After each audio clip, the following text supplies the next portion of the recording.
Okay. Gavin, how are you? Hello, yes, good. Good. So, how are things? Freezing. Ah, ditto. Right.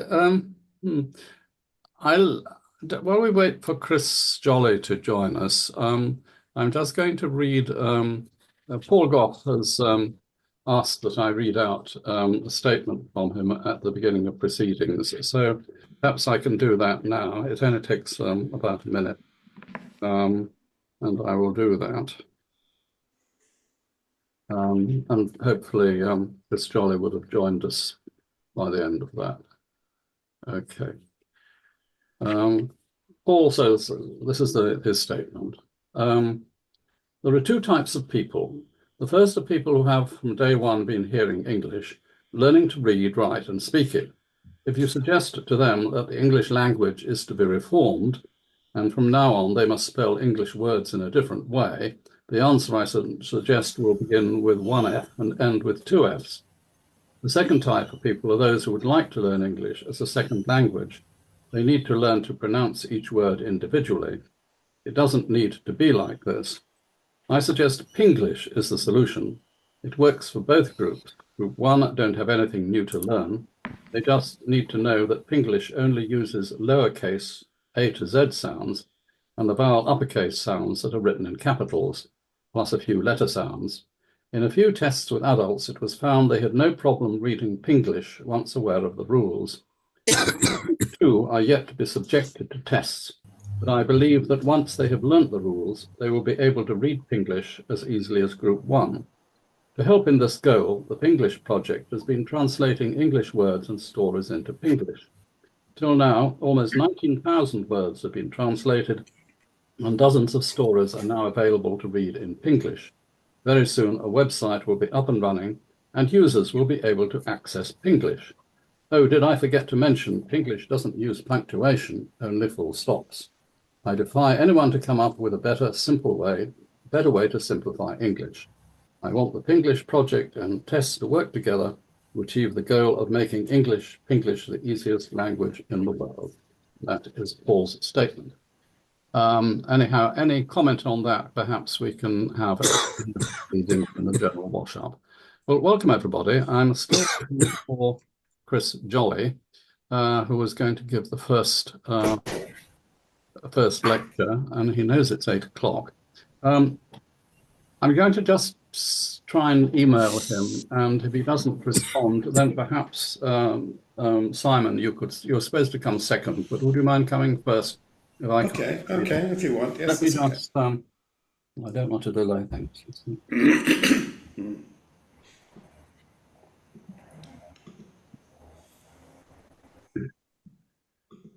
Right.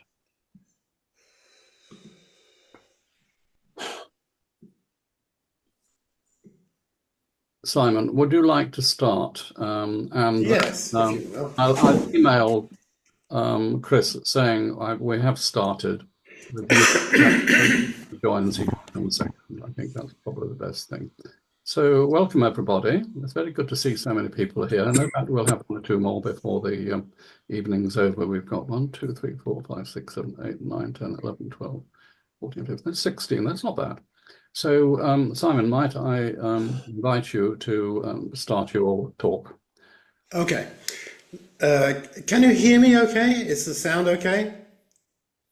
Yeah, I can hear you fine. Good.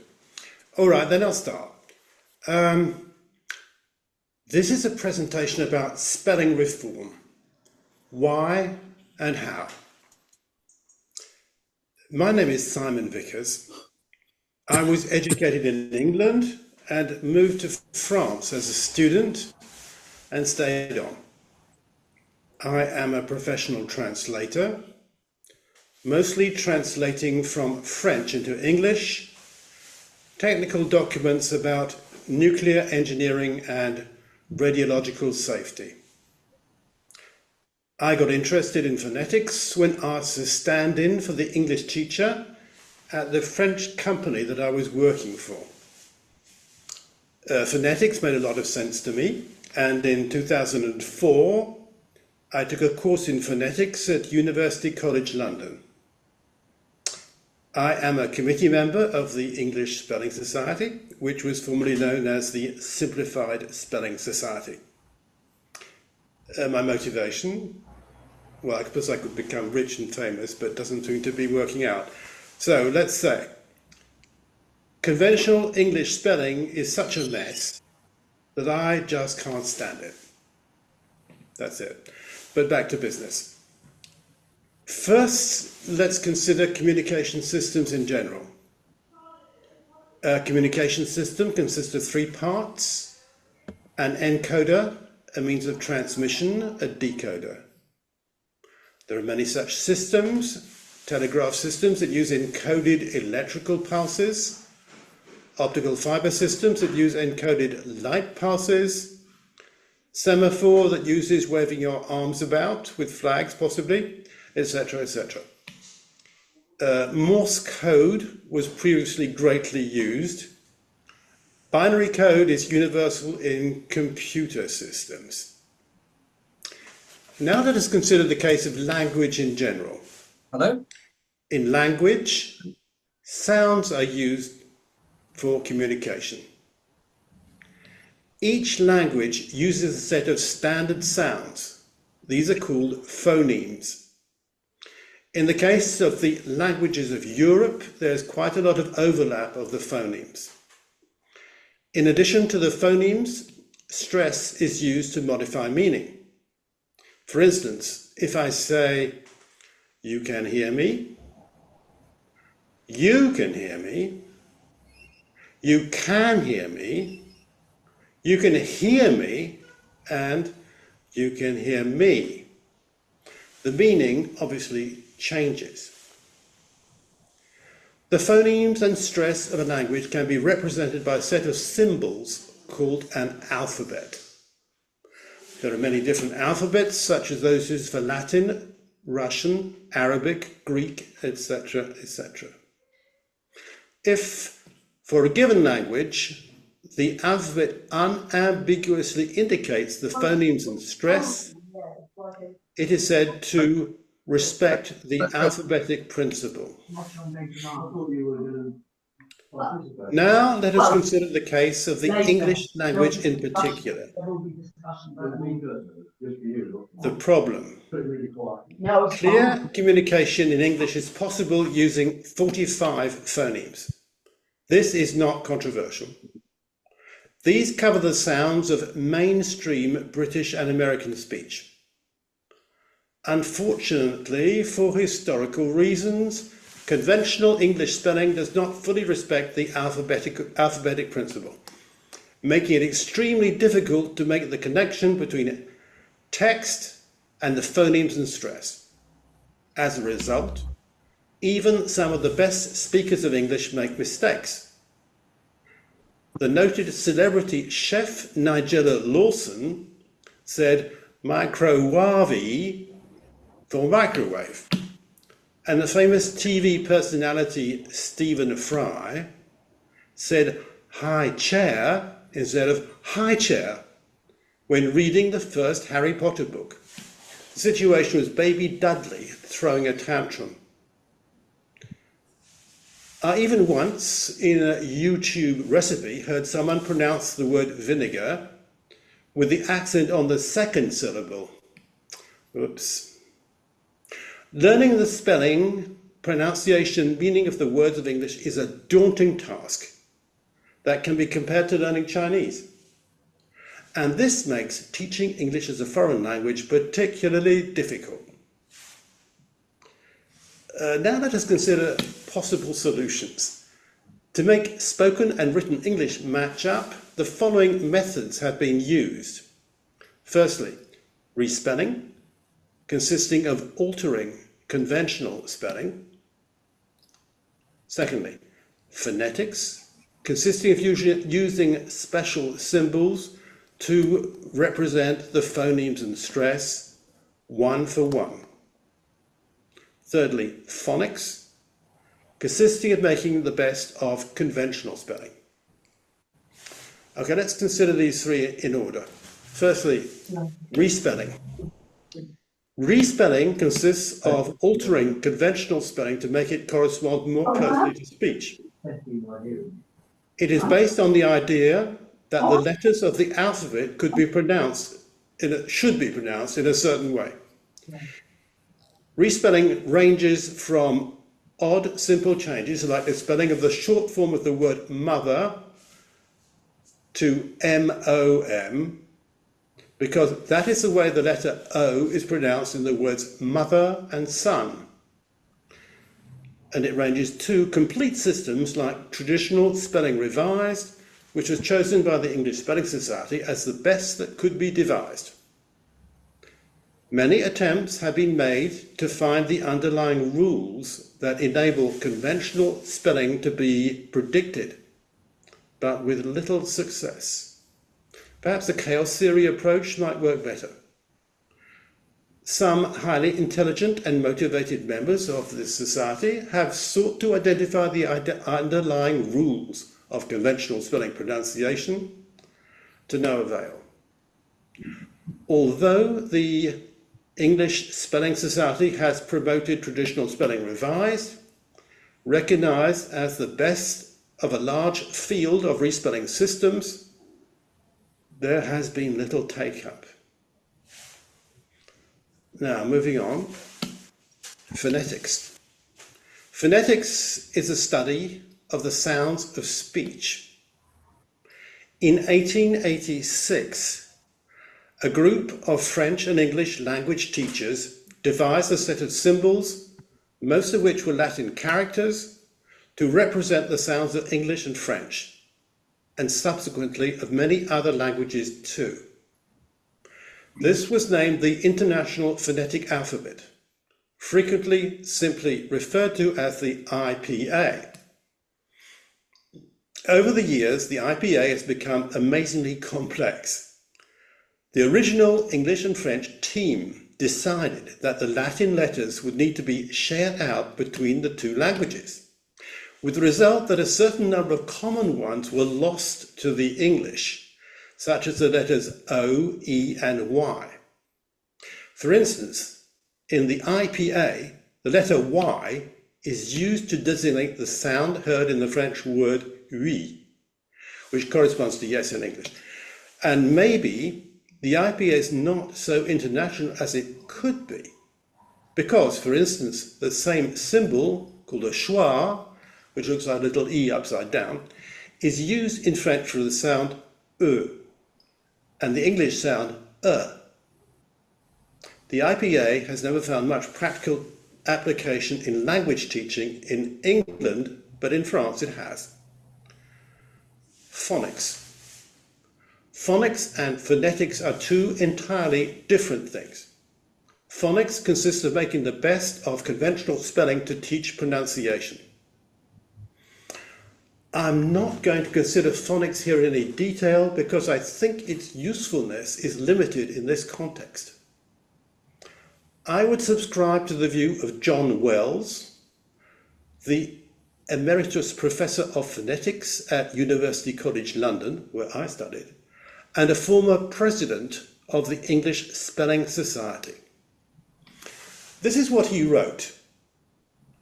Synthetic phonics, according to a Sunday Times briefing on dyslexia, is a system in which children are taught the 43 sounds of English and how to blend them. Oh no, it isn't. It is a reading scheme. English-speaking children who are ready to learn to read and write already know the sounds of English. What they need to learn are the letters and the letter combinations that correspond to them in writing. By the way, phonetics was how I learned to spell at my kindergarten. How now, brown cow, etc., etc. That's what phonics is for, not for learning pronunciation. Okay, so much for the background. Now the current state of play. The current state of play. We, the members of the English Spelling Society, are convinced that the non-phonetic nature of the conventional spelling of English is clearly causing serious difficulties in many areas. Up to now, the focus of the society has been on respelling, seeking to find a way to adapt conventional spelling to make it more phonetic. Although some excellent schemes had been devised, none has yet achieved much traction. The problem with conventional spelling is getting more and more obvious and acute as the English language spreads throughout the world. Yet, we still do not have an effective solution to this problem. Now, here it comes. I think the time has come to try something else. Instead of starting with conventional spelling and trying to make it more phonetic, we could try starting from the sounds of English and use symbols that fully respect the alphabetic principle. And that means promoting a phonetic alphabet. If so, what phonetic alphabet would be suitable? Well, there are three main contenders. Bernard Shaw's Shavian, which uses non-Latin symbols and is almost forgotten now. Secondly, IPA, not the beer, the International Phonetic Alphabet that I mentioned earlier, that can be used for any language and is complex. Thirdly, Simplified Standard Speech Sounds, or S4 for short, which can be used for mainstream American and British English only and is short and simple. S4 is just a practical superstructure built on a solid IPA foundation. In accordance with the Occam's razor principle, it is designed to be the simplest possible way of writing the sounds of English with symbols. This has meant leaving a lot out. It only covers the way English is pronounced in middle-class circles in America and England. It does not cover the way it is pronounced in Ireland, New Zealand, etc., or the way my great-aunt Madge spoke, who lived in Worthing. If Cockney were to be covered, a dark W would be needed, as in little, oh. Sound oh. The use of meta-language has been kept to a minimum. It will not help an EFL, English as a foreign language, teacher to know that the dark L is also called a velarized alveolar lateral approximant. To quote Voltaire, mieux est l'ennemi du bien, which in English could be put, better is the enemy of good enough. I found S4 very useful in teaching English as a foreign language because it clearly shows what sounds and stress need to be used. It would also be very useful in teaching English to English speakers, enabling them to objectively understand what they already subjectively know.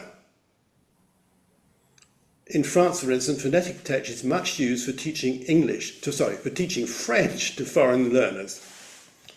But there's something more. I lived in China for 7 years and became aware of how the Chinese have dealt with the problem of the totally non-phonetic nature of Chinese characters. China has developed and introduced a phonetic alphabet using Latin characters. And this is now taught in every school in China.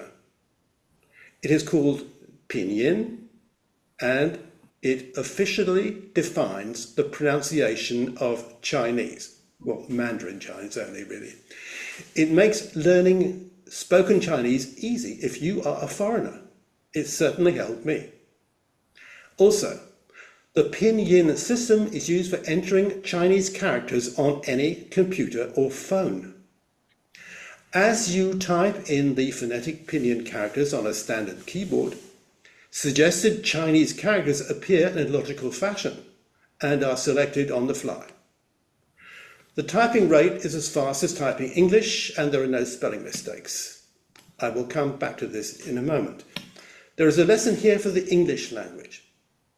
In China, Pinyin phonetic text is used alongside Chinese characters, and the same would be possible for English. I suppose the first thing, if we were to try it, is to test S4 for teaching English as a foreign language. I suggest we seek partnerships with English teaching organisations and run a free and fair trial to verify the potential of S4 phonetics. If it proves effective, a lot more is possible. For instance, artificial intelligence now makes it possible to convert speech directly into phonetic text and phonetic text directly into speech. All the existing audiobooks could be run through such a system to find out how every word in each of them is pronounced, making a full online pronunciation dictionary to be automatically made. By typing on your phone using a phonetic text keyboard, you could have the system automatically bring up conventional spelling, just like it can Chinese characters. This might mark the end of having to know conventional spelling.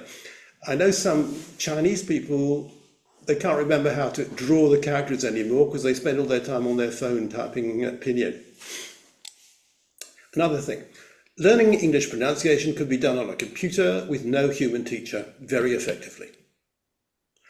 Okay, I'll end up. Lastly, spelling reform is not something we can do alone. We need to find partners in education and government to work with. Okay, now maybe if you're wondering what you can see behind me, it is an application I made to type phonetic text. Okay, I just moved myself away slightly. This, in the left-hand white field, that if you press the button on the top left-hand corner, you would hear that spoken phoneme by phoneme, and it's quite possible to recognize what it's saying. I can read it. Different ways of pronunciation depending on the register.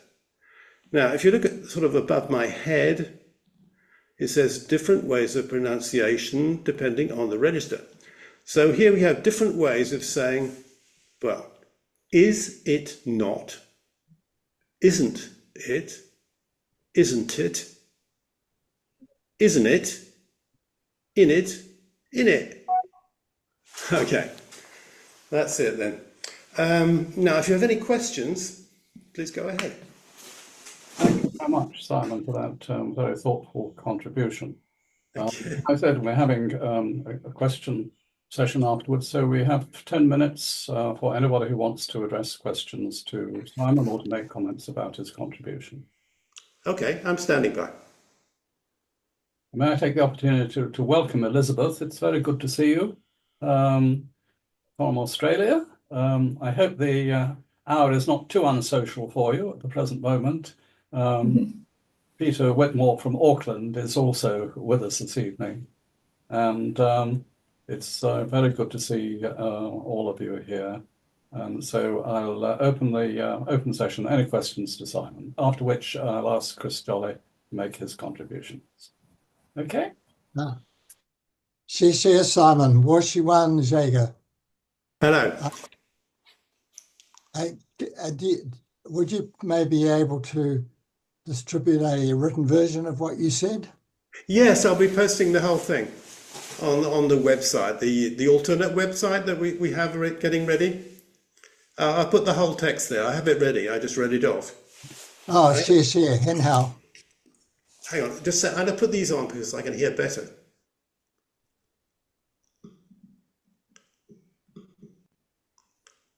Hello. Yes, I can hear better. Hello. Peter, we can't hear you. Have you suddenly gone mute? I can hear you. No, I can hear better with the headphones on. Right. Okay. Can you hear me okay? Yeah, I can hear. Can you hear me? Yeah. Oh, good. That's all right then. Any questions, please? The biggest one is how would you actually get anybody outside the spelling, well, I'm not sure even in the spelling society that many people would be interested in your schema anyway. But how, the bigger question is, how do you get people outside the spelling society interested in reforming English spelling? Because that, I see that as the biggest stumbling block, the lack of actually understanding that spelling is a handicap in learning to read and write. Because most English people who have grown up in an English-speaking world don't actually see it as a problem, because when they were little kids and they asked questions about it, like they might have found certain spelling stupid and asked why they came about. Oh, you're going to find out later, for now, just shut up and learn. I know. And they've all accepted the system as God-given and immutable. So how do you get them interested? That's the big question. All the little detail about different schemes, I think they're quite irrelevant, really, because it's getting people actually to understand the harm that it does and why it needs changing. How do we get at that? That, to me, is a much bigger question. I mean, I've been at it now for nearly 30 years. And the lack of interest is, as far as I can tell, the biggest stumbling block. Especially at the moment in America, all the reading problems, the literacy problems are blamed on poor teaching. And they keep looking for this fantastic new teaching method that is going to change it all. And they never find it. So how do you change the mindset? That's what we need. Well, I think you're right. I think that if you grew up in an English-speaking environment, it's not easy to see the problem of conventional spelling. You don't know what they say, that fish do not believe in the existence of water, because that's all they know. Mm-hmm. And birds don't believe in the existence of air, because that's all there is. Yeah, but how do we solve it? That's the question. I know that that's how it is. I know that that's how it is. What do we do about it? How do we change? How do we get people interested in making the change? We know that the change would do a lot of good, and especially anybody who's come across something like Pinyin. I learned in total 7 different languages. I know that learning to read and write English takes much longer than any of the other 6 that I also learned. And there are a lot of us here who know what the problem is, right? We do, but how do we get out there? How do we explain it to others? That's what the real problem is. Well, I understand. I know it's a problem. It seems to me that the way out of this would be to try to enter the world of teaching English as a foreign language. I think there's an immediate feeling where this could be useful in that area.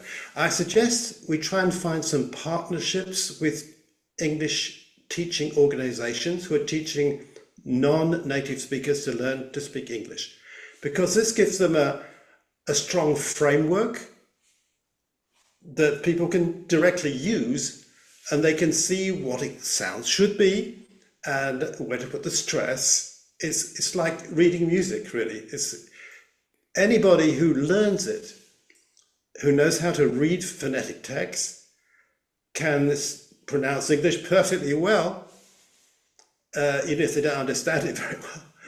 But learning to pronounce the sounds of a language correctly is really, I think, probably one of the first things you need to do. I know, I live in France, and they never really focus on pronouncing the sounds of English accurately. They never get them right. And they always put the stress at the end of the sentence, like in French. I mean, the sort of sound of French is qu'est-ce que je dis, je ne sais pas, da da da da, da da da di. But English, the stress pattern is important, as I just said. I think if the society tried to get in some sort of partnership with an English teaching organization, there we might be able to penetrate and break out of the shell, as it were. Okay, Not wishing to cut anybody short, but I think we've about time for one more question in this part of the talk. Any further questions to Simon? May I Go just ahead. ask? There's just one. I'm looking at the screen behind Simon with the spelling scheme there. Is that scheme that he is promoting? I'm not sure. That's right, yes. Mhm. Okay, thank you. Okay. You'll find a lot more information. There's the website address in yellow, the back. Yes. You can find out all about it there. Yeah. I have some books written in all phonetic text, nursery rhyme, quite a few things that I've written, and I use this application that you can see behind me to do that. Thank you. Okay, thank you very much. Chris, are you ready to join us now? Yes, absolutely. Yeah. Well, I've made you co-host, so you should be able to put your PowerPoint up. Good. Okay. Well, look, it's very good to be joining everyone here. Some of you, of course, I know well. And the issue of spelling reform has been something that has been a passion of mine for a very long time. And indeed, my career developed in educational publishing, particularly in literacy, and in quite a number of ways I've sought to use my enthusiasm for spelling reform in material that we have published. And I'll talk a bit more about that as we go on. So let me now take us into the presentation I have and the points I wish to. Great. Yes, So, I can see that. Fine, thank you. can you hear me all right? Okay. Yeah. So what I want to talk about is the case for extra letters in spelling reform. So I think I'm following on from Simon's comments, speaking in many ways in a similar theme. But as we'll see, with differences, which I hope will be stimulating and provoke ideas. I see spelling reform as having three particular directions when it comes to the formation of programs, of proposals. And I've listed them there, all three: removal, surplus letters, substitution, and new letters. So I want to just briefly talk about the first two before going on to ideas on new letters. Removal of surplus letters, and of course, this was the initiative of Chris Upwood, who some of you may know. Cut Spelling has its own Wikipedia page. And so what he was saying is that we could simply cut out letters and have better spellings as a result. Now,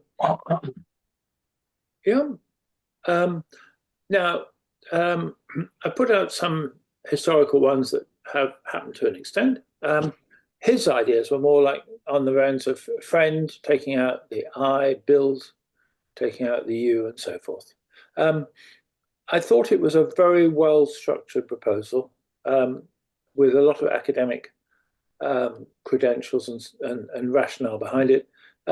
It's not got far, but I think it's a very credible idea. Moving on then to letter substitution, and this has been the most common proposal within the society. And of course, it's the basis of Stephen's own programme with Traditional Spelling Revised. Again, there have been some examples over the years, though not that many. Moving on then to introduction of new letters. Now, I want to take this in a variety of ways. My aim is to provide a quite wide-ranging look at how new letters are used. I want to look at how new letters are used in smaller regional languages, and I'll give an example. Talk about Dr. Johnson's dictionary, and then I give a number of examples from my own publishing. Okay, so let's start with regional languages. Before we do that, I just want to give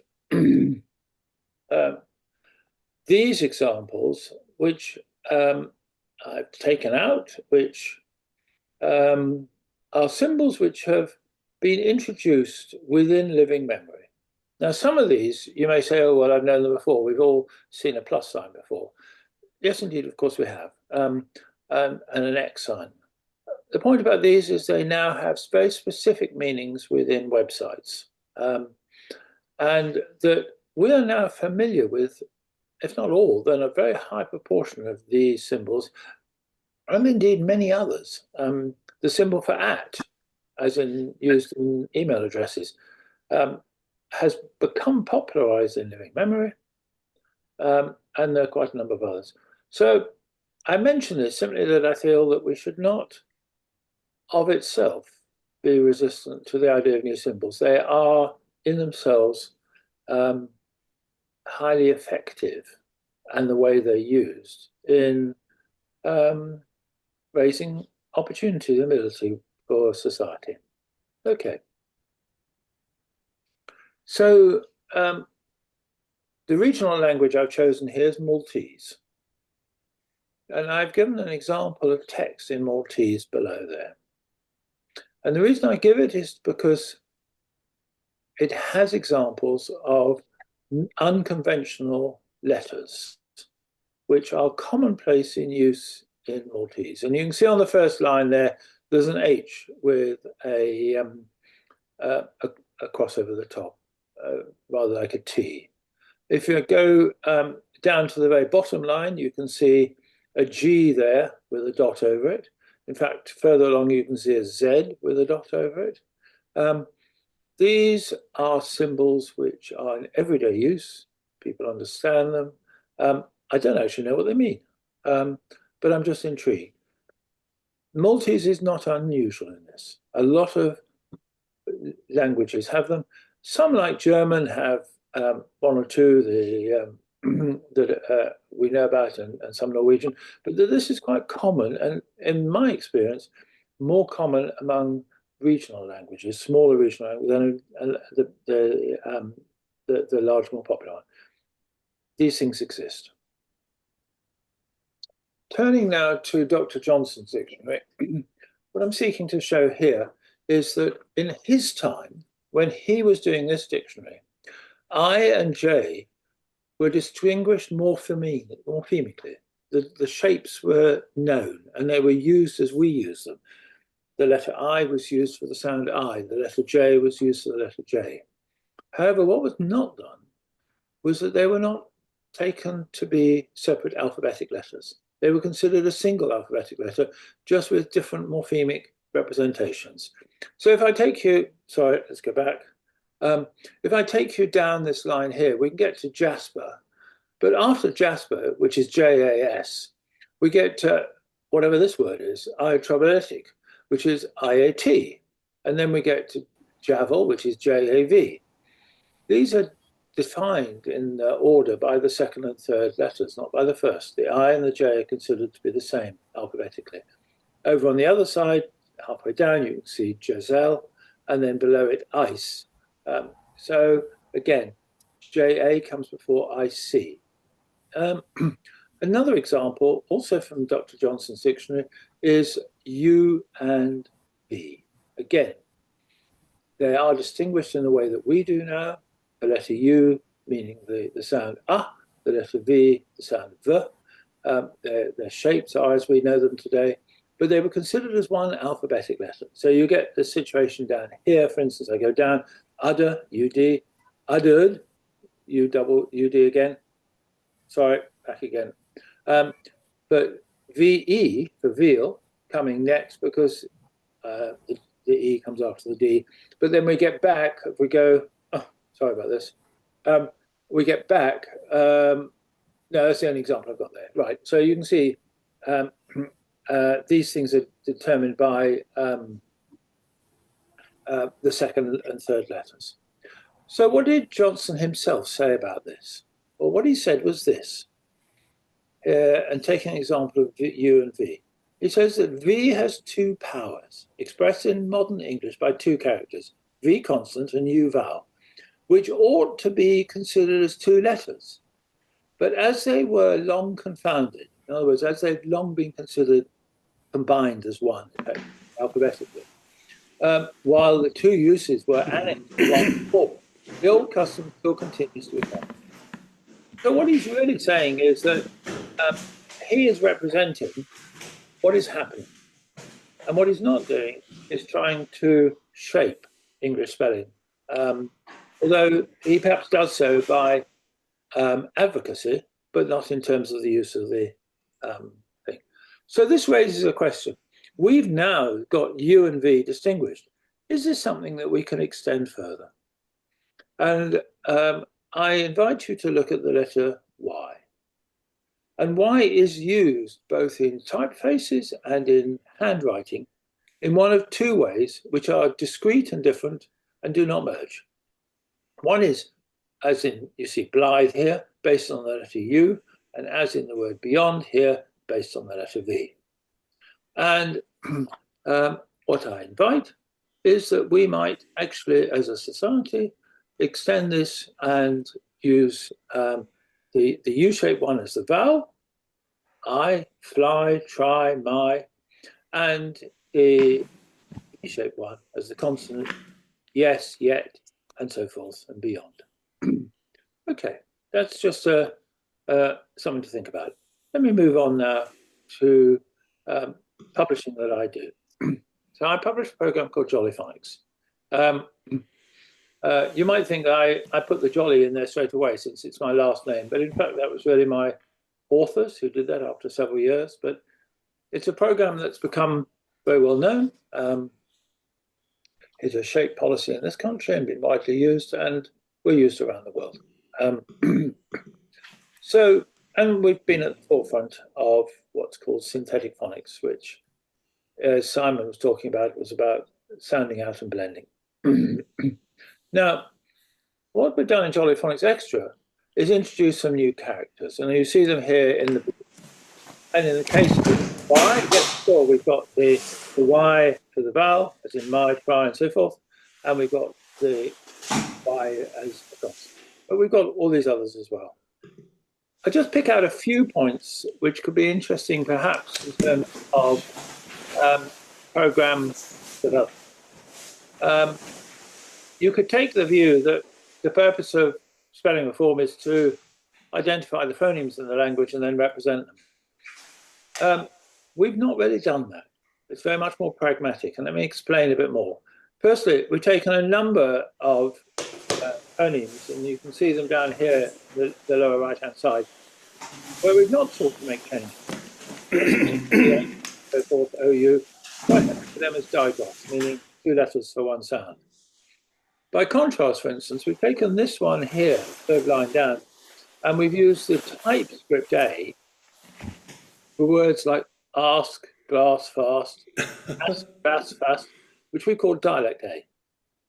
And that's because these have two forms in common use, the ask, glass, fast being both North American and widely used in the North of England, and the ask, glass, fast being used in southern England, but also in the huge number of countries around the world that aspire to British English.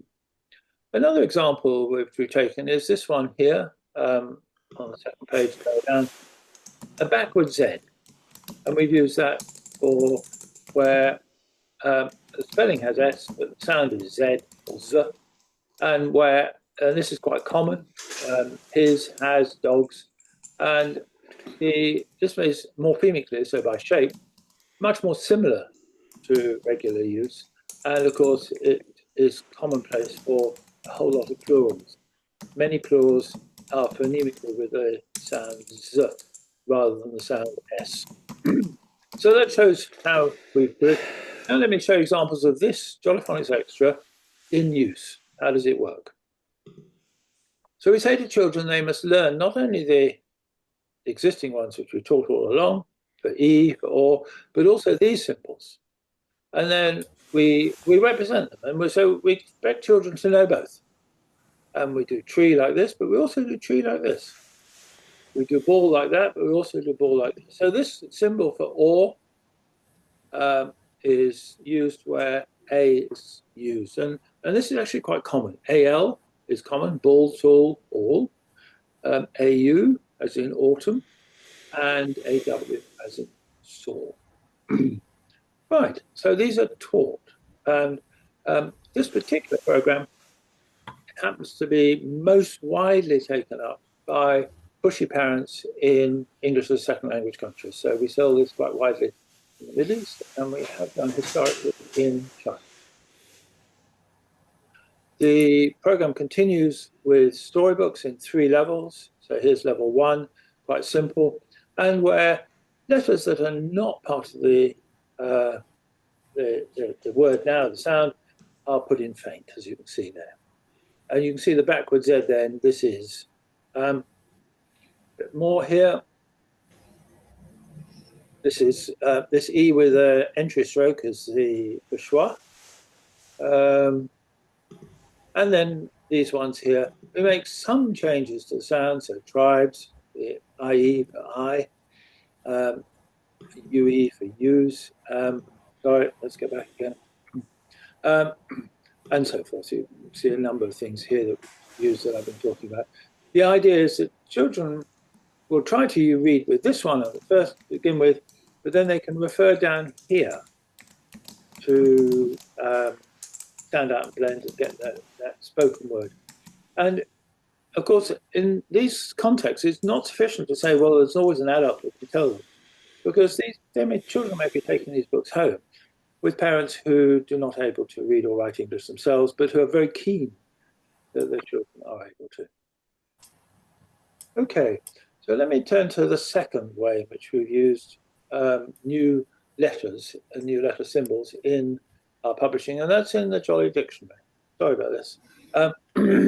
Now, Marsha, you were talking about how do we get things implemented? And it seems to me that the most effective way historically for having spelling reforms implemented has actually been through dictionaries. And most notably, of course, Webster's in America, but also Samuel Johnson did define how English words are spelled. Some of them would have had variants. He chose the most popular. And where he didn't agree, he stated it, and it was influential. So here's a dictionary we use. And the important point is this is a dictionary which is intended to be used by young children. So 6-year-old, 7-year-old children can use this independently to sound out and work out how a word pronounces. And if Simon will forgive me, one of the difficulties with things like the International Phonetic Alphabet and the like is that they are not user-friendly. The sound symbol representations are not ones that are in common use, and they're ones that can be confusing. What we set out to do here is make a pronunciation guide which is very usable by young children who can use it on their own, who can sit in a corner with a dictionary and flip through the pages and be amused by it and be delighted by it. Now, I'll just pick out some things here. So let's just take this word to. We do a double O, but it's joined. The fact that it's joined says it's one sound. The fact that these have been expanded says it's the oo sound. Whereas if we go to this one here, took, again, the double O is joined, but now they're condensed. And that says that it's not the long double O, to, it's now the little double O, the sound of to. So we join the split. AI, we join the A. So we're finding these examples. OR, we join or. So we're saying that tor has just got 2 sounds. So, or. Taught, only 3 sounds. Or, ch. So children find. And then you'll see also that we put in a bold the syllables that are stressed. So in terms of tonsillitis, it's tonsillitis. Children then have the ability to actually get it right. It's not obvious without that. Tonight, we know, but for chancing that, it might be tonight, and that obviously will not be correct.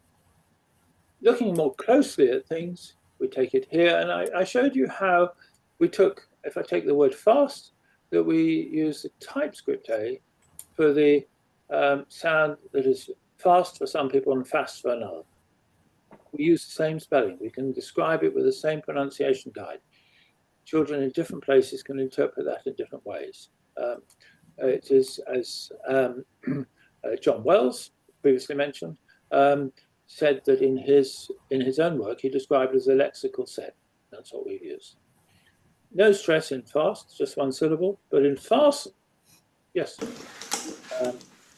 Favorite, yeah, to show that where the stress is.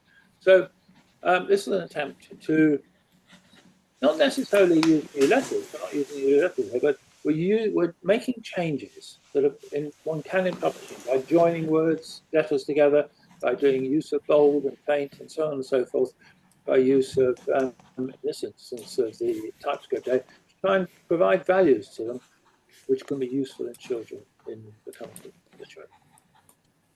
And this is just a listing of them here, of all the sounds that we use, joined or not.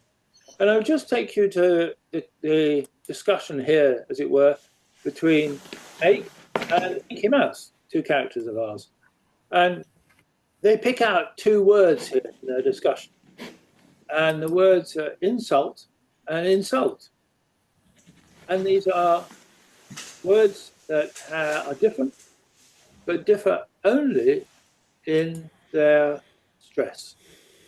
So insult is a verb, to insult somebody, and the stress is on the second syllable.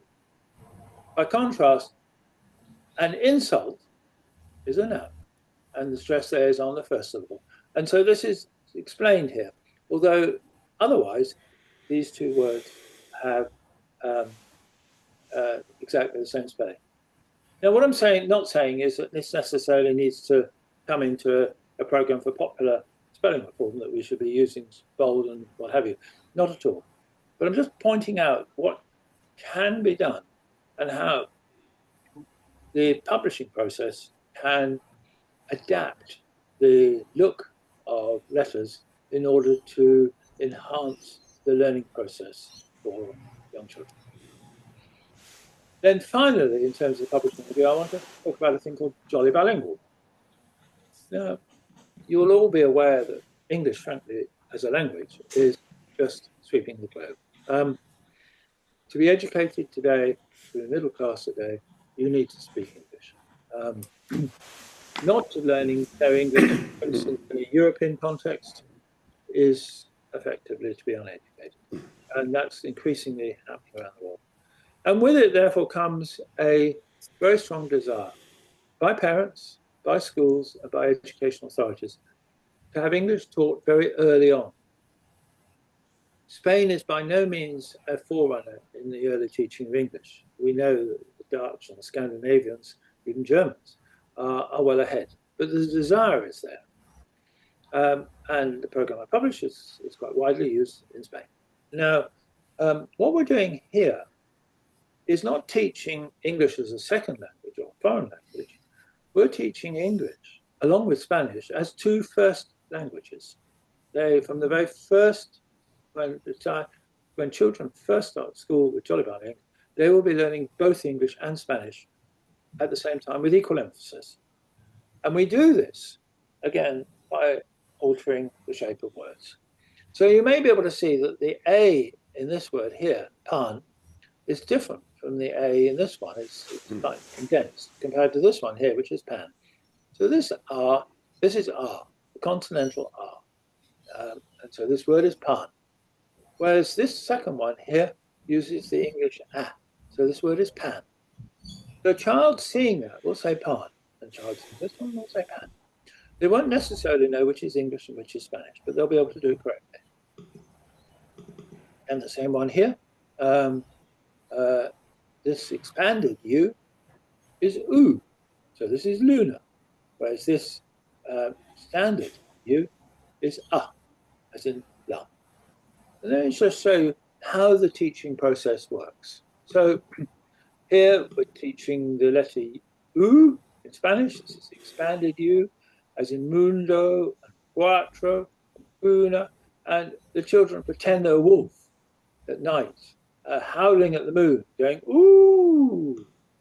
And they have worksheets here where they can fill in the letters, they can write the formation, they can pick out le, oo, n, here, and they've got words to read, and so on. By contrast, here's the English one which they will have, which has got the sound in the standard shape of U, as in up, sun, and duck. And they will pretend to be putting up an umbrella and going, up. Excuse me. And here's a worksheet to go with that.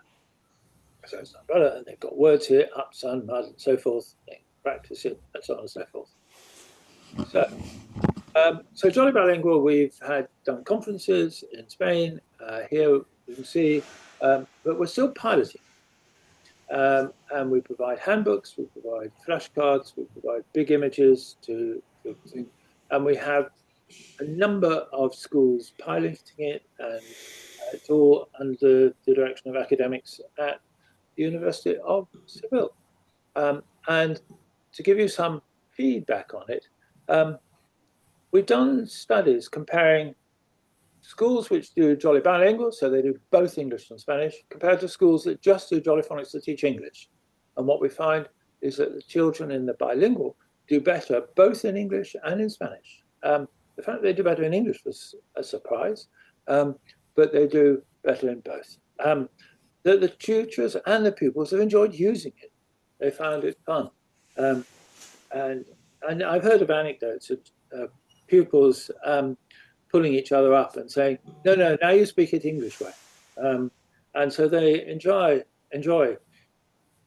getting in character, if you like, to be speaking something English way, and then in character again, speaking something Spanish way. And this builds on the fact that we know that teachers have long been aware in Spain that when they've been taught English with Jolly Phonics, the children then did better in Spanish. They transferred the skills. And the amusing complaint of they themselves were amused, of the Spanish teacher who was perhaps teaching Spanish in the morning where somebody else was teaching in the afternoon with Jolly Phonics, teaching English. The Spanish teacher would say that the problem she was having was that the children were reading words before she taught them. In other words, they'd been able to work them out by sounding them out and blending. And so that has provided a good basis for this particular work. So that's to show you those examples of how, if you like, I feel that the ideas of spelling reform are relevant, relevant to early literacy teaching, can be used effectively. I should tell you that there's a great range in terms of acceptability. And the people who find it most acceptable are those who are closest to using these ideas. So in the case of Jolly Bilingual, the pupils and the teachers like it, they use it readily. The academics find this exciting. The people who find it most difficult are my colleagues in my publishing company. They are purists, they are good at they're very literate.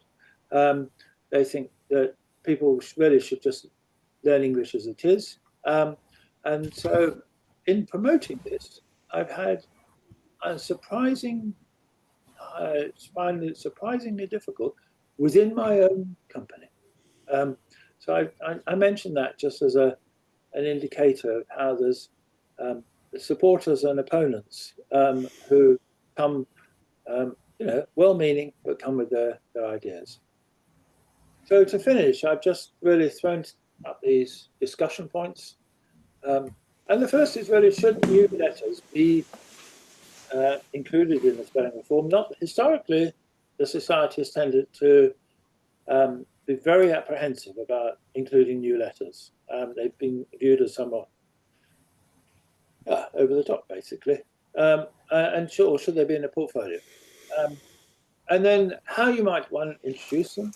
Should they be just singularly? My ideas are distinguishing two letters of Y, perhaps in batches, or should we try for a big hit? And who are likely to be the early adopters? So who is likely to benefit and therefore take it forward. And obviously, I put particular emphasis on children learning to read. But teenagers are particularly good at being innovative in writing and in use of letters. They often like quirky ways of writing things. Will adults find it helpful? That I'm not so sure about. And authors wanting to give a new look. Authors have often used reformed spellings or changed spellings of various sorts, but they tend to have not migrated beyond their immediate work. They've not gone into society as a whole, but of course they might. So that's me. Thank you for listening, and I hope that's been helpful, and glad to take questions. Okay, thank you very much, Chris. A very interesting talk. So 10 minutes for questions. Anybody like to ask Chris something?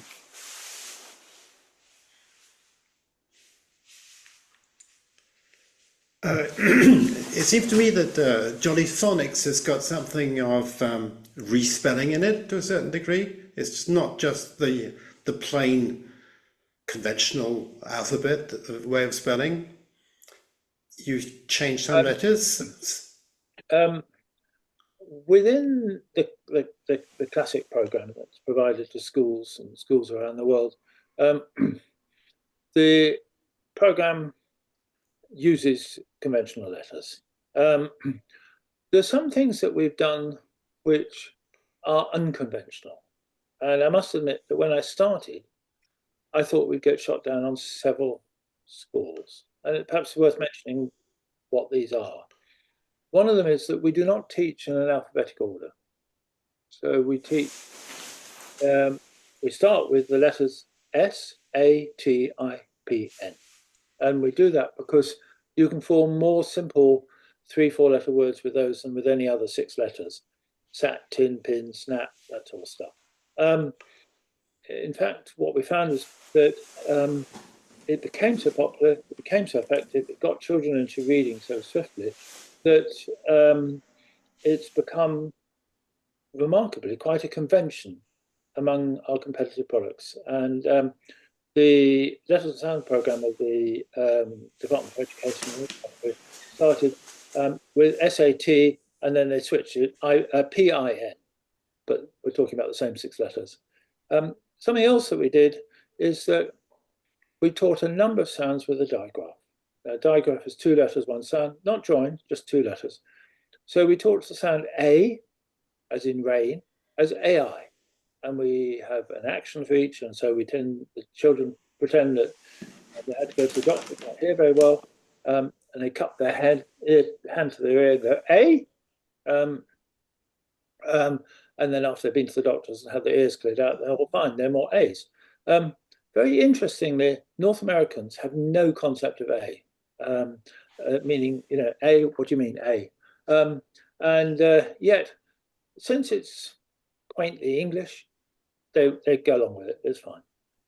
And then another change that we made was in terms of double O. 2 sounds there, and oo, and also th, 2 sounds, th and the. Moth and them. What we did was condense and expand. So oo, as in moon, is expanded, and as in book, is condensed. Again, I thought we'd get shot down. I've never had a single complaint. It's been very widely accepted. So I feel that in many ways, our experience has been encouraging in terms of being able to modify, adapt, change in some ways the alphabet and letters to raise literacy. Okay. And more questions to Chris? Can I ask one, please? Chris, there's something I've been wanting to ask you for a long time, and you mentioned the letter T as being part of the 6 first letters that you teach. But the letter T is no longer pronounced in almost entirely among the English and the Americans and the Australians. Now, what is your answer to that? Because it makes a nonsense of practically everything that we do. Very, very interesting, Edward. And yes, I have clear views on this one. So T is a phoneme. Yeah. And T has a number of different renditions. It can sound different. So if I give you the word tap, the T there is quite forceful, T, as in tap. If on the other hand, I give you the word eighth, there's a T in there, but it's very faint, it's in the middle. But there's a T there. The word is eighth, it's not eighth. Now, you extend that a bit further, and we did some focus group work in the US. And I put it to Americans that should we be spelling the word butter with two D's in the middle of it? Well, they fell about laughing. Of course not. What are you talking about? There's a T's in there. I said, well, you don't say T, you say D. You say butter. No, but it's T. Oh, I said, really? Oh, yeah. So the phonetician answer to this is that these different forms of the letter T when spoken are allophones. They're not phonemes. A phoneme is where the change has a change of meaning. So T in tap is different from, let's say, S in sap. That change from T to S has a change of meaning, and therefore it's a phoneme. But the change from T to D in butter, from butter to butter, does not change the meaning, and therefore it's an allophone. So the sound is different, but not the meaning. And so for all these instances, and you get estuary English, where we say a word that ends in a T, a gate, the T isn't sounded in gate, that is still, it may effectively be a glottal stop, but it's an allophone of T. It still is in terms of meaning, that there's a T there. It's just that its rendition is unconventional, if you like, or different. So from our point of view, in terms of spelling reform and in terms of the publishing, for me, we still put a T there and it doesn't cause controversy. Right, thank you. Is that helpful? I hope so. Well, yes, I struggle with that, I'm afraid. Yeah, fair enough. But I mean, you see, if we're talking about words, simple words like it and at and but and that, and the T is simply not pronounced. It's not a glottal stop. It just isn't there at all. Then that's fine. In which case, it is its phonemic representation is silence. Yeah, but how does that help you with phonic spelling? We still put it in. Yeah, I know. Yeah, people who use and do not put it, like they say it instead of it, they recognize there's a T there. They say there's a T there, but I don't say it. It's not as if they think it's a word without a T at all. And in terms of representation, from my own experience, they object strongly if you were to start spelling it without the letter, even though the letter isn't pronounced. They have a clear perception that that letter is there, even if it's not actually rendered in terms of speech. Are you talking about the children who are children and adults? Right. Okay. Yeah. Mm-hmm. Can I just intervene to observe that that's the allophones versus phonemes is something that's not confined to English. I mean, in Spanish, the Andalusians are notorious for dropping the S's off the end of words. So manos becomes mao. But so I think it's not confined to English. If you look at what I wrote here, there's an example of dropping those things. Here you can see, is it not? Isn't it? Isn't it? isn't it, in it, and in it. It just, if you write it into phonetics, it's much like a sound recording. What we've been hearing about now is respelling, but I think you need to break the link between conventional spelling and pronunciation, because it's just impossible to really make anything sort of practical and useful out of it. I suggest we go straight to phonetics. Phonetics is perfectly clear and simple. It's just like a recording of sound. That's all there is to it. Yes? Your point of view, Simon, and it's very credible. But I would bring in another factor, if I may, and that's this: that English, which of course has a huge diversity of dialects, more so than any other language, it also has a very marked hierarchy between high prestige dialects and low prestige dialects. Like I said, these are obviously received pronunciation, General American, Edinburgh Scots, Australian, and so forth. But low prestige are Cockney, Yorkshire, Glasgow English, and a lot more honky-tonk type Englishes. And this hierarchy is recognised both by the speakers of dialect like Cockney, as well as by speakers of more high prestige dialects.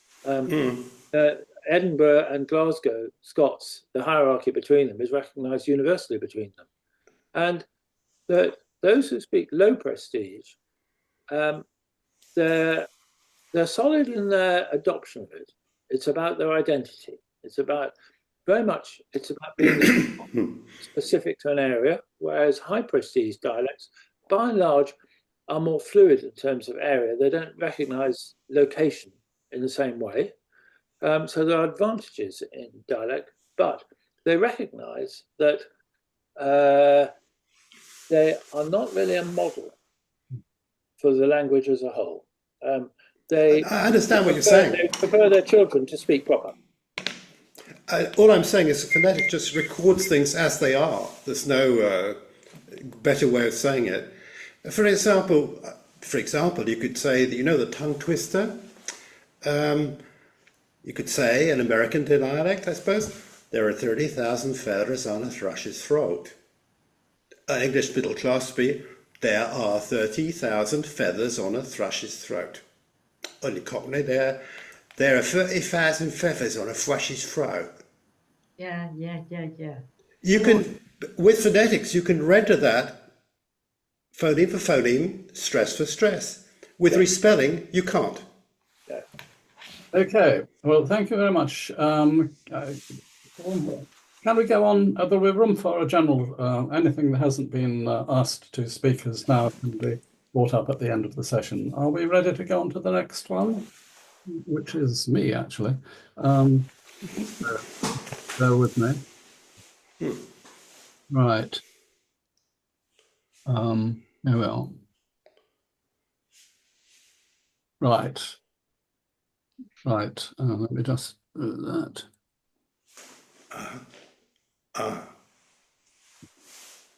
Right. Can you all see that? Yes, I can see it. Very good.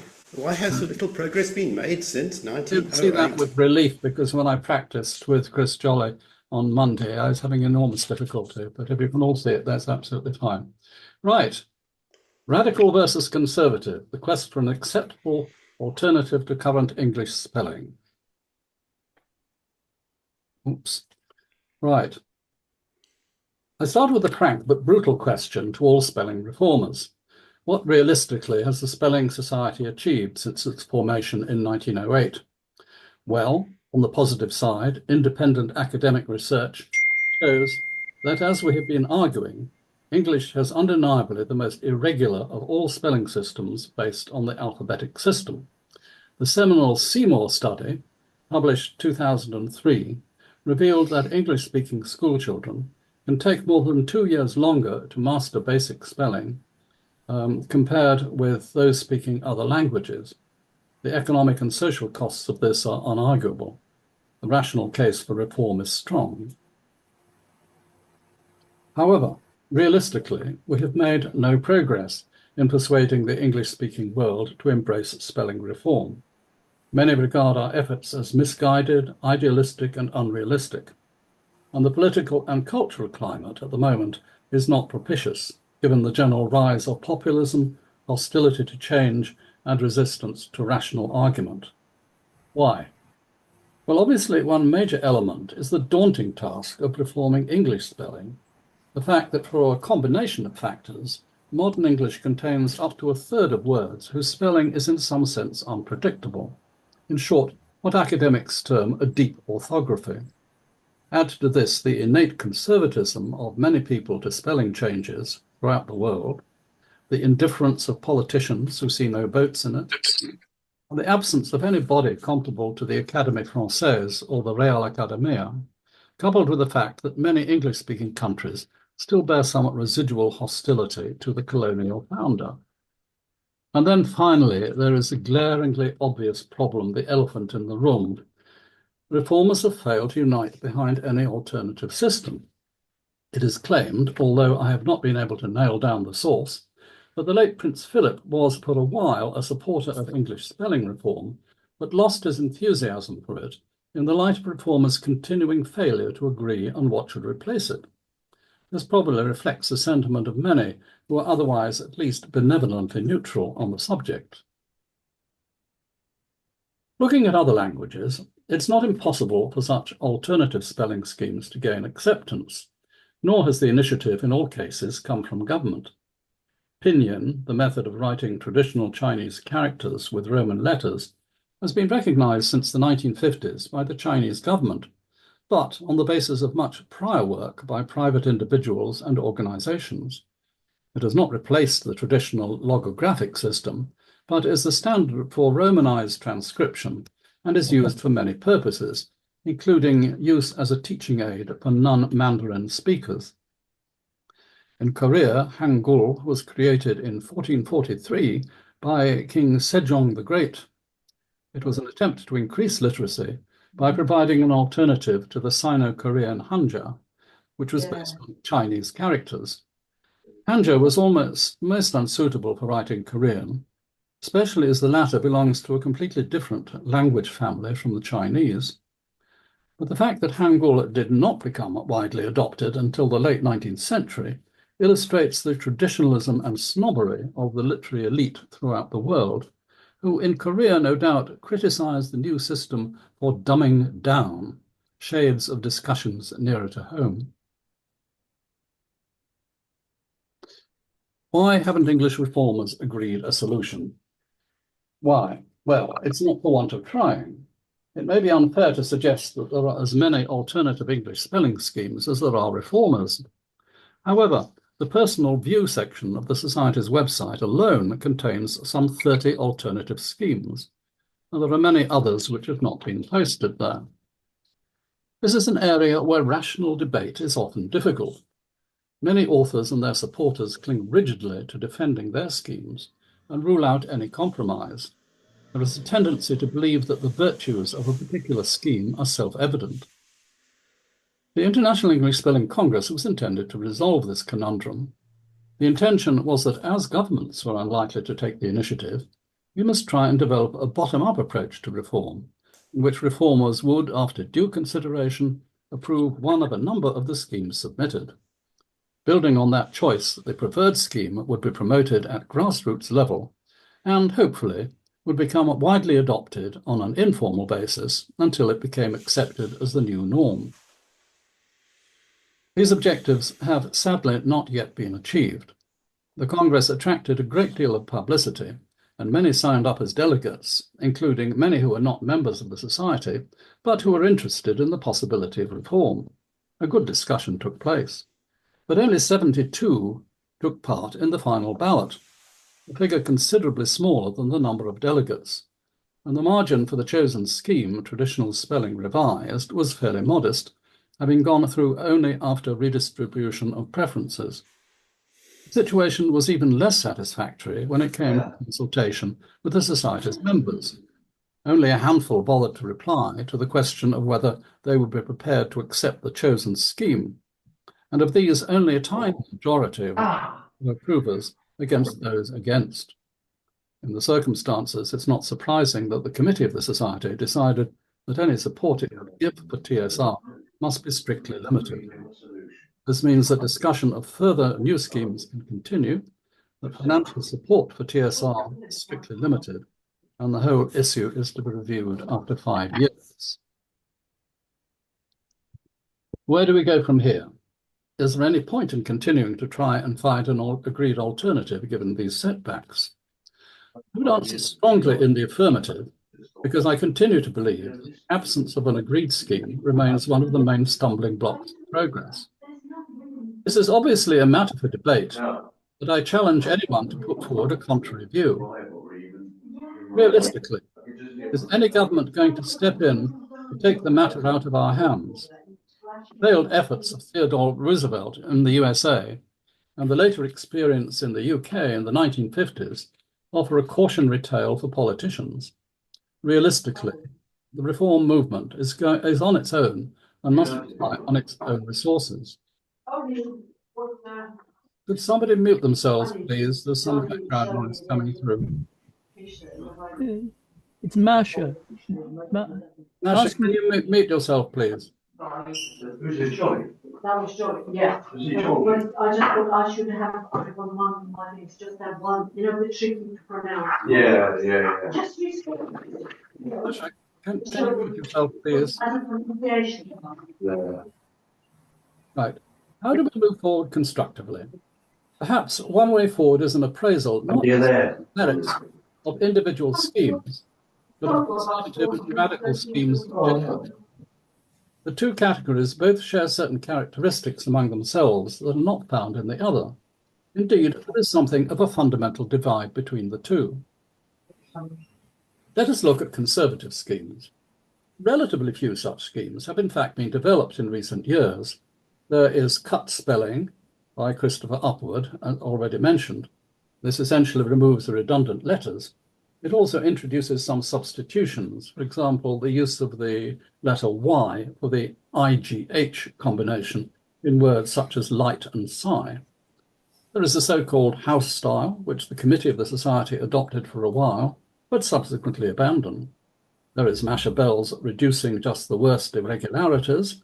This comprises changes to 5 categories of words that currently contain irregularities. Examples include misapplication of the doubling rule and other redundant letters, in particular the silent E, the final silent E. The proposals also promote standard use of the double E combination for most words that contain that sound. The common purpose of conservative schemes is generally to get rid of the worst examples of existing spelling without attempting a wholesale reform. The word altered stay as is and have to be memorized. No, it's all right. It's all right. And then there is TSR, Traditional Spelling Revised, of which I am the author.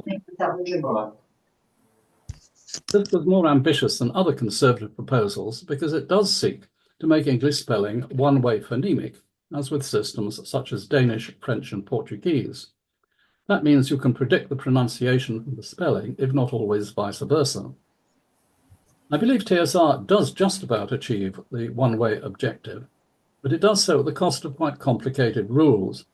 Apart from applying the doubling rules consistently, it also has rules for the interpretation of letters, which in current spelling can be pronounced in more than one way, such as the letters S, TH, G, and Y. Many of the main rules, of which there are 11, contain sub-rules for dealing with exceptions. And even though TSR retains some 60 sign words and their compounds from existing spelling, plus a number of semi-regular suffixes and other word groupings, it ends up having to respell over 25% of common words. I would defend TSR as a piece of academic research which identifies, probably more than any previous study, the underlying rules of English spelling. But as an easily learned alternative to existing spelling, let's just say I have my doubts, and I suspect such doubts are shared by many others who examine it. What about radical schemes? Well, the vast majority of schemes published in the Personal View series on our website fall into this category. What distinguishes them from the conservative ones is that they generally seek to create a fully comprehensive set of rules for English spelling to cover every word in the dictionary. They're not just about eliminating the worst irregularities. There are considerable differences in these schemes. Some at the most radical end use a whole range of new characters, like the so-called Shavian alphabet. Quite a few use diacritics, such as rich spell short and modified polyglot's standard spell. Some use letters for sounds quite different from their current usage, but not all do. Some of the radical category use letters that reflect current usage, but are simply applied consistently, so that one phoneme can be represented by only one grapheme, or, if there is a choice, with firm rules to show when which is to be used. Examples include reg spell, sound spell, New English, and rich spell long, and many others. Such schemes would seem to present much less of a challenge to speakers of English than others. But in my calculation, most radical schemes, whatever their nature, entail the respelling of 80% plus of words in the dictionary, even if the change is just the omission of a redundant letter, as is often the case. And this is obviously a drawback in terms of acceptance by existing English speakers.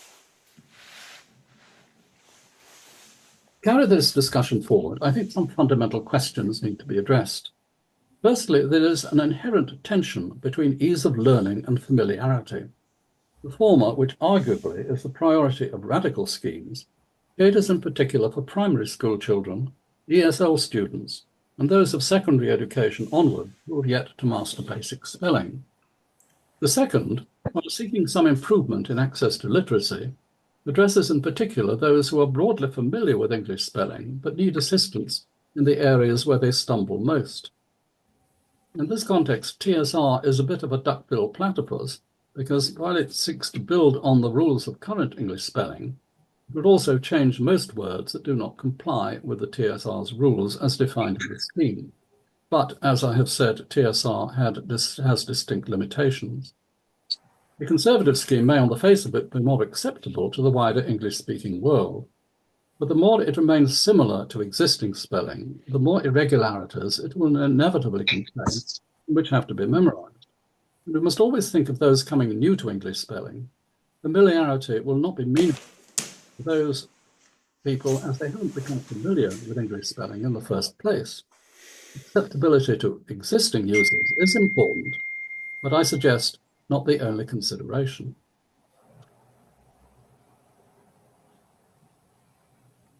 Given that the divide between supporters of conservative and radical schemes remains pretty wide, how constructively can we take the matter forward? Well, first of all, I think we have to admit that each category of schemes has its merits and demerits. There is no consensus on this in the spelling reform movement, despite many years of debate. The second is to accept that the extremes of conservatism and radicalism both need to be treated with caution. The first because, on the face of it, they offer little to remove the irregularities that are an obstacle to literacy, and the latter because their many changes are sometimes unnecessary and almost calculated to put off the uncommitted. Such a discouragement of extremes is contained in the current criteria for personal view submissions. Third point is the need to try and obtain more objective evidence for the debate. This is not easy. One could perhaps assess acceptability through a survey of English speakers. That was the objective of the Congress, but the final vote may not have been representative of opinion in the English-speaking world as a whole. Getting evidence of the likely impact of a scheme on access to literacy is particularly difficult. We are unlikely to gain permission to try out alternative schemes on school children, as this would lay us open to the charge of experimenting on the young and possibly delaying their educational development. It could be tried on ESL students, preferably on those who had no English at all. But such research, if it could be financed, would take time, as it would have to run concurrently with the students learning a new language, not just spelling. And how many would volunteer, given that it's hard enough learning a new language, let alone via an untried and experimental orthography? I offer no easy answers to these problems, but I do suggest that more research is the way forward and that the society turns its attention to this in the next few years. It is an area where it might be possible to obtain outside assistance, as with the Seymour study, which provided us with so much useful ammunition in the past. To conclude, we have yet to find a magic bullet for reform. I don't think the King Sejong or any present-day ruler is going to emerge and provide us with the answer, not in the short term at least. But the case for reform remains strong if the means of achieving it have yet to be identified. We need to keep up the good work of promoting reform, but with intellectual honesty and rational discussion. And let us face it, these qualities have not always been present in the history of the society. Their absence has, in my opinion, hampered the quest for acceptable alternative authority, a language that is undoubtedly rich and beautiful, yet which suffers from a serious flaw compared with most other tongues. Right, that's me done. So I'm very open to questions. Let me just, there we go. Okay, thank you, Pete. Any questions? Well, so just something I'd like to say, if I may. There's a fundamental difference between respelling and phonetics. Phonetics can be used alongside conventional spelling because I don't think there's any real prospect of changing conventional spelling. That's it. Well, I quite agree that if you're using a hylophonetic scheme, it's one thing to use it alongside traditional English spelling. It's another thing to create a scheme which is so full of new symbols and accents and things that it's likely to stop your average hunter. That's my feeling. I think there's a call for phonetic spelling in teaching English as a foreign language, and so there's an opening there for it to be taken up and for people to start using it, because it actually tells you exactly, if it's written down, exactly how to say things. In phoneme, stress, it's all there. It's like written music. It's like a sound recording, but respelling is actually something quite different. So what I'm suggesting is not respelling. It's phonetics, and that's not the same thing. Thank you for making it clear, Simon. That's my point. Right, anybody else? One thing I was going to ask Chris Jolly, but it applies to everybody, is this how you deal with the differences between American pronunciation and English pronunciation. Like there's some words, particularly the A letter is often pronounced quite differently. Do you spell it differently in American, or do you try and keep the spelling the same as in English? Well, if Stephen will allow me to answer that one. Of course. I think this is a very interesting point and very relevant. And of course, there's a wish not to have different spellings. Americans as a whole followed Webster in different spellings he did. I mean, he did so from a chauvinistic point of view, trying to promote American publishing. But not in my experience, the wish of Americans to be separate. They would prefer the same. So the question is, how do you achieve that? And you may remember, Peter, seeing the example I gave of the letter A used in the lexical set with fast, past, ask, and so forth.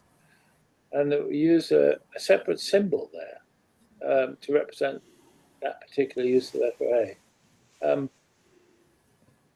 I would give you another example, if I may, and that's the short letter O.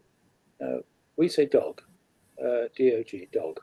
In America, they don't use the sound O, they use the sound R. So for them, it's dog. Now, both of us use the same letter to represent that. So what's actually happening is that the letter is being used effectively for a lexical set, not for a particular phoneme. And I think that's the way forward in terms of spelling reform and devising spellings, that you have letters that are used for lexical sets, and these may vary in different places. and that it allows us to. And another example is I gave the word in my presentation ball, B-A-L-L, and for us the middle sound in that is or, so b or will, ball. But for Americans it's that same R sound. There's b r or ball. But by having a letter that represents that lexical set, or in English and R in American English, you can have a single spelling, but it encompasses variance in the actual pronunciation. Yeah, So that makes sense. If I may just intervene, I think the particular instances you've given for American and British English are important.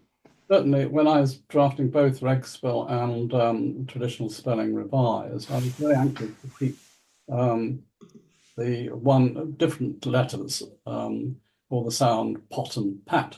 I'm aware that in America, there is a tendency to say pat rather than pot, although I'm not quite sure that the Americans produce it to rhyme with hard or heart. But I think there is a problem. Once the allophones tend to elide in that way, that you can get a loss of meaning, which is why. So, I mean, you talk about pat the pot. If you're not careful with the elision, you're not quite sure which is pat and which is pot. So it's just an intervention. But when I was trying to deal with the problem of different dialects, that was one specific incidence where I thought that there could be a problem. Sorry, I was interrupting. More questions.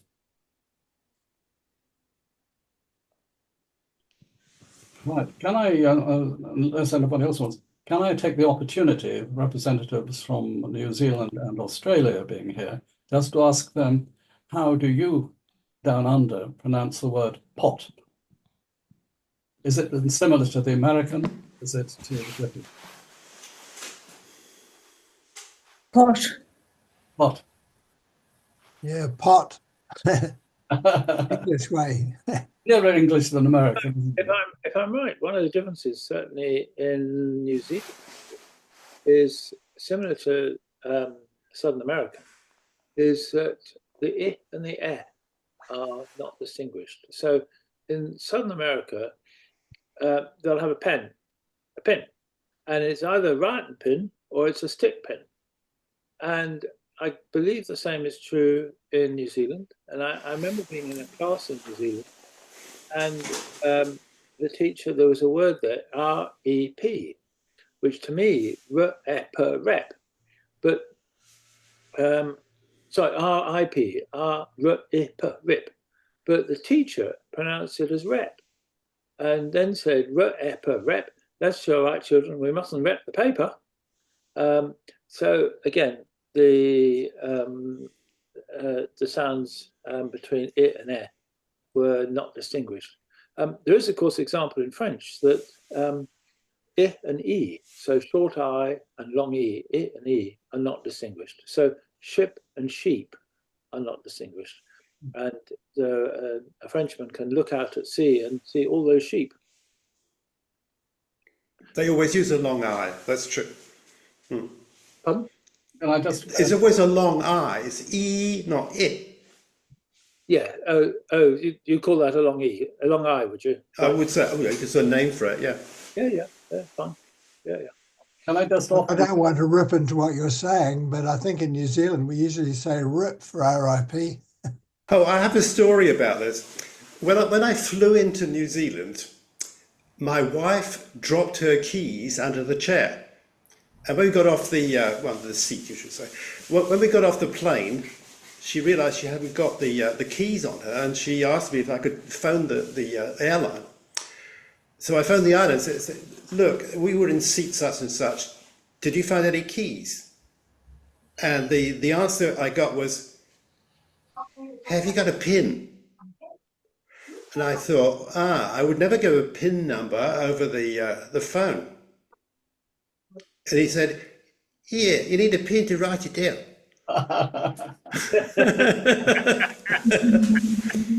Well, it does show this illusion of allophones. Can I Yeah. just offer, really, by the way, a mnemonic to deal with the bath problem? The daft rascal danced and pranced in the bath when I showed him my last staff pass. If you remember that, you've got most of the words instances. You can tell them by the A plus the two consonants that follow usually. Those are a marker as to whether it's bath or bath. There's one thing here that is actually quite important, and that just somebody mentioned here. We know what the phonemes of English are. I mean, the academics found out about this long ago, but they never gave them names for some reason. Yes, true. They have some system called a lexical set. That other people don't always pronounce words in the same way, and the lexical set is something like an A, like in hay, and that sort of thing. But it doesn't actually work. They haven't given names to the sound for some reason. I don't know.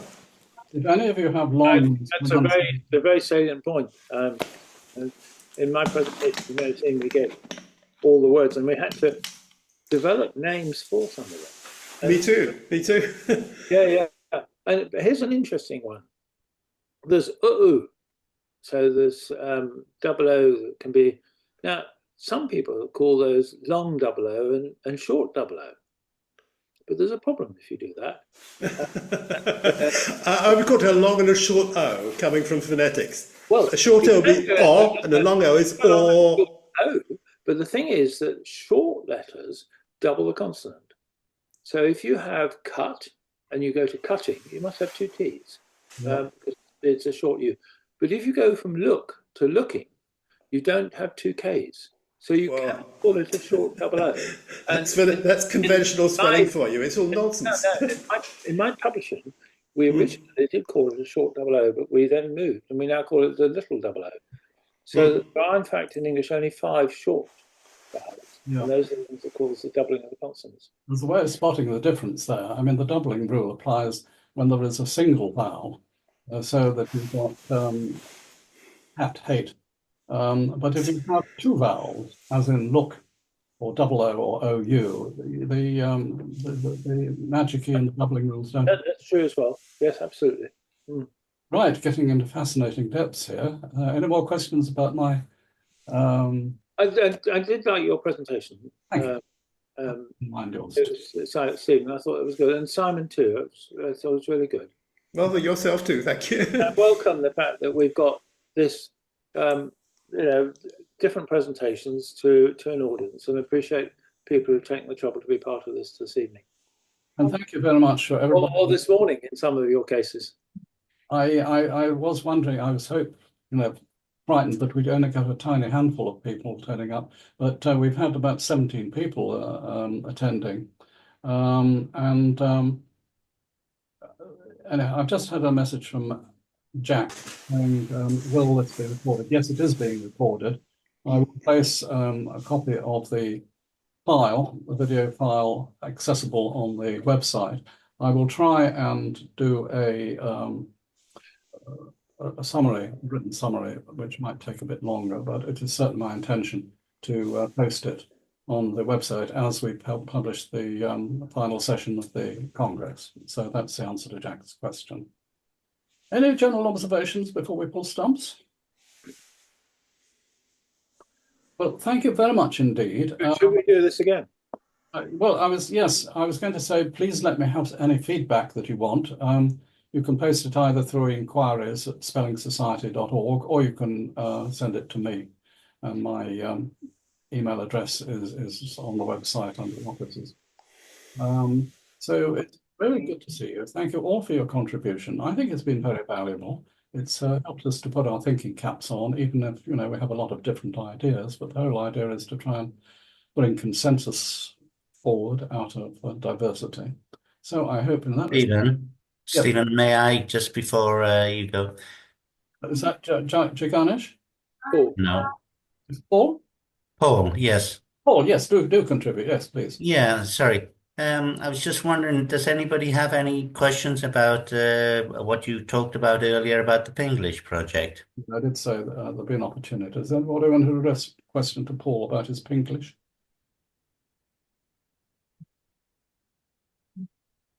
Well, can I possibly put your email address? For sure, yes. Yeah. I'd prefer it that way anyway. And as I told you in previous correspondence, there is a website that's it's in development at the moment, but if anybody would like to go to the pinglishproject.com, they will see examples of how Pinglish is written and how I would like to present Pinglish to the world, basically, to get their feedback. So.